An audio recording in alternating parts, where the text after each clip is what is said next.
नमस्कार, मैं नीलेश और आप देख रहे हैं दिलखुश टीवी। इस वक्त हम श्रमिक कल्याण समिति के राज्य अध्यक्ष अकरम साहब के पास मौजूद हैं और उनसे जानेंगे कि कश्मीर पे हुए आतंकी हमलों पर उनका क्या विचार है। सबसे पहले तो हम आपको धन्यवाद देना चाहते हैं कि आप द्वारा हम जनमानस और जनता के बीच में पहुंच रहे हैं। और सबसे पहली बात तो हमारी ये है कि जिनके साथ घटना घटी है, जो हमारे माताएं बहनें, जो हमारे नौजवान थे, उनके लिए हम 2 मिनट का मौन रख के उनकी आत्मा को शांति के लिए प्रार्थना करते हैं। और साथ ही साथ हमारा 1 मई को राष्ट्रीय त्योहार होता है, मई दिवस।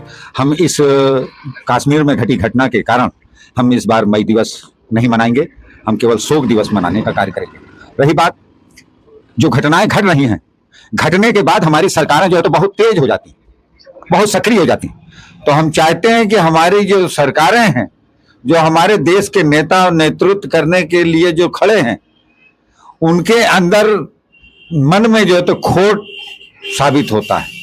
इसलिए साबित होता है कि जब घटनाएं घट जाती हैं तब वो बड़ी सक्रिय हो जाते हैं, बड़ी जांच पड़ताल ये वो शुरू हो जाता है। पहले ये लोग क्यों नहीं ऐसा करते, इस पे उन्हें पहले विचार करना चाहिए। कि इसी तरीके से पुलवामा में हमारे जवान शहीद हुए, आज तक उसकी जांच नहीं हुई निष्पक्ष। अगर निष्पक्ष जांच होती तो दूध का दूध और पानी का पानी होता, लेकिन नहीं हुआ आज तक। उसके बाद तमाम ऐसी घटनाएं घटी, इलाहाबाद नाहन में घटना घटी, उसकी भी कोई जांच नहीं हुई। ये भी घटना जो घटी है, जो 28-29 लोग जो मरे हैं, 26-27 लोग जो मरे हैं, इनकी भी जांच हमारी समझ से निष्पक्ष नहीं कर पा रहे हैं। निष्पक्ष अगर इसकी जांच हो तो दूध और पानी अलग हो जाएगा। रही बात सरकारों की, तो सरकार की हम क्या कहें, जो बेचारे वहां की जनता ने किस तरीके से बचाया है, किस तरीके से अपनी जान पे गोली उन्होंने खेला है, खाया है। पूरा कश्मीर जो है तो विरोध कर रहा है। पूरे कश्मीर में ऐसी बंदी हुई है जो बंदी किसी पीरियड में नहीं हुई, किसी काल में बंदी ऐसी नहीं हुई।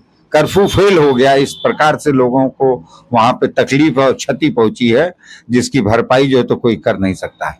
तो मैं चाहता हूं कि सबसे पहली बात कि निष्पक्ष जांच होनी चाहिए। निष्पक्ष अगर जांच हो गई तो दूध का दूध, पानी का पानी अलग हो जाएगा। अच्छा, देखा जाता है कि जो आतंकी हमला होता है, चुनाव करीब कहीं ना कहीं जब चुनाव होता है किसी राज्य में, उसके करीब, चुनाव के करीब ही घटनाएं होती हैं, आतंकी हमले होते हैं। ऐसा क्यों होता है? और देखा भी जाता है कि जो देश के मौजूदा प्राइम मिनिस्टर हैं, वो उन्हीं मुद्दों पर वोट भी मांगते हैं। पहले 400 किलो RDF जो आया, उसके तहत जो जवान, देश के जवान मारे गए, उन पर उन्होंने वोट मांगा। उन पे जनता ने वोट भी दिया और दावा भी करते हैं कि जो देश है मजबूत हाथों में है। मजबूत हाथों में होने के बाद भी ऐसे आतंकी हमला होने का क्या कारण हो सकता है? देश मजबूत हाथ में नहीं है, ये कमजोर हाथ में है। इसलिए कि ये निष्पक्ष किसी भी कार्य को नहीं कर पा रहे हैं, ये भावनाओं में बह के कार्य को करते हैं। और भावनाओं में बहकर ये केवल जो तो नेतागिरी कर रहे हैं। केवल हिंदू मुस्लिम, हिंदू मुस्लिम, हिंदू मुस्लिम। हमारे समझ में नहीं आया कि सभी कुर्सियों पे विराजमान हिंदू भाई है हमारा। हम तो बड़ा भाई कहते हैं, हम कन्वर्टेड मुसलमान हैं। हम जो मुसलमान है कन्वर्टेड हैं। आप हमको मुसलमान कह के दूरी हमारे अंदर पैदा कर रहे हैं। हमसे जो तो आप दूर हैं, गलत है, आपकी सोच गलत है। हम सब एक हैं, हम कन्वर्टेड मुसलमान हैं। और हम हिंदू मुसलमान सिख ईसाई भाइयों का ये देश है और सबने मिलकर कुर्बानी दी है। लेकिन ये हमारे जो क्या कहें, हम नेताओं के बारे में अभी कुछ बोल देंगे तो कौन राठौर है, लेडीज नेहा राठौर के खिलाफ मुकदमा दर्ज हो गया। पता चला अख्तर अली के भी खिलाफ एक मुकदमा दर्ज हो जाएगा। सरकार सच सुनने से डरती है, इसलिए सच बोलने वाले की जुबान पे लगाम लगाने का प्रयास करती है। मुकदमा करके उनके ऊपर हमला करके तमाम ऐसे बंदिशें हैं जो उन पे लगाती है। केवल हैरेसमेंट कर रहे हैं ये तमाम ईडी फीडी दुनिया भर का सीडी क्या क्या जो तो लगा के जांच कराते हैं, आदमी निर्दोष होता है। उसी प्रकार से नेहा के ऊपर भी जो आपने केस दर्ज कराया है, वो एकदम बेबाक जो है तो छूटेगी। कोई उसने कहीं गलत नहीं किया। जो सच्चाई है उस सच्चाई को उसने बयां किया है, कोई गीत के माध्यम से इसी प्रकार से जब देश को आजादी में हमको लेना पड़ा, जब आजादी के लिए अंग्रेजों से लड़ना पड़ा, तो लेखनी व्यक्ति ने अपनी कलम से जो तो आजादी मांगी, किसी ने बाजा बजा के आजादी मांगी, किसी ने बिरहा गा के आजादी मांगी। आजादी के तमाम रूप लोगों ने धारण किया। उस धारण की वजह से आज हमारा देश आजाद हुआ।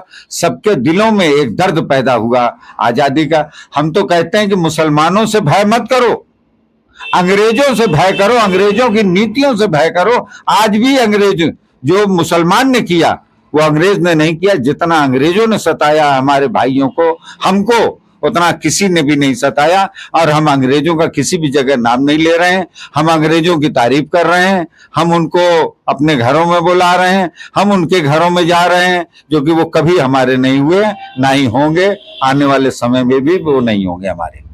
देखा जा रहा है बिहार में चुनाव है और कश्मीर में आतंकी हमला हुआ, लेकिन जो मौजूदा सरकार है उसकी जनसभा बंद नहीं हो रही है। लगातार वो जनसभा पे जनसभा कर रहे हैं और आने वाले कुछ दिनों में इस चीज की मांग भी करेंगे कि जो आतंकी हमला हुआ है उसके बदले हमें वोट दीजिए, हम उसका बदला लेंगे। कैसा हो सकता है? ये केवल चुनावी मामला है। चुनाव के इस समय में जो तो ये होता, दंगे होते हैं, इस तरीके से बवाल होते हैं। मैं तो साफ कह रहा हूं कि निष्पक्ष जांच करा लीजिए, दूध और पानी अलग हो जाएगा। इलेक्शन के इस समय में इस प्रकार से खुराफात होता है।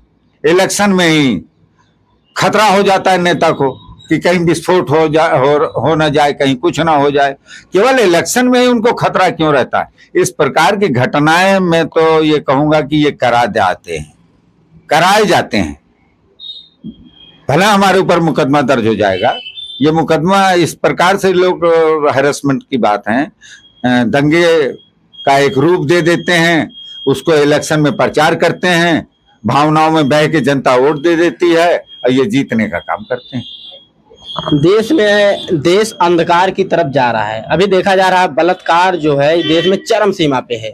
लगातार लड़कियों के साथ, महिलाओं के साथ, सभी के साथ जो महिलाएं हैं सुरक्षित नहीं है। लगातार उनके साथ रेप हो रहा है और मार के फेंकी जा रही हैं। सरकार उस पे ना बोलकर वो हिंदू मुस्लिम के आपसी भाईचारों को भड़का कर